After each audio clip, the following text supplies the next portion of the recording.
Bonjour et bienvenue à Minute de Communion. Aujourd'hui, je souhaite partager avec vous mon appréciation sur deux notions qui ont tendance à se confondre, mais qui sont cependant complètement différentes.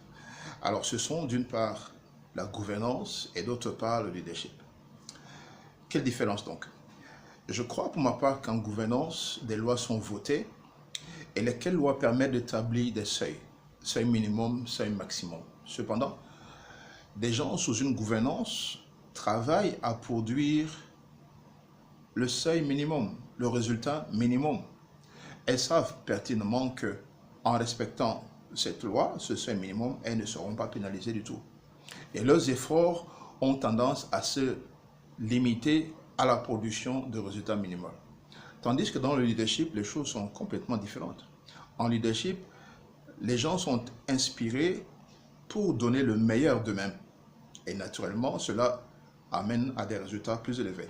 Et je crois que c'est là la grosse différence entre ces deux notions. La gouvernance, d'une part, fixe des plafonds et elle produit des personnes qui travaillent pour donner un résultat minimum, tandis que le leadership produit des personnes qui donnent le meilleur d'elles-mêmes, qui se défient dans leur potentiel et qui expriment le meilleur d'elles-mêmes, et naturellement cela conduit à des résultats très élevés. Bien sûr, derrière cette motivation, il faut associer cette notion de reconnaissance des efforts consentis. Alors, quoi faire donc? À mon sens, les deux notions ont besoin de se compléter. Et il faut apporter le leadership dans la gouvernance. Nous avons besoin que des lois soient fixées, qu'un cadre soit établi, sinon on ira dans tous les sens.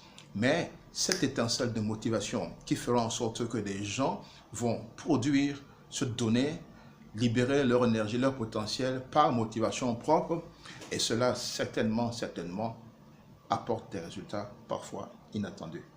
Voilà pour ce qui est de ma contribution et à très bientôt. Merci.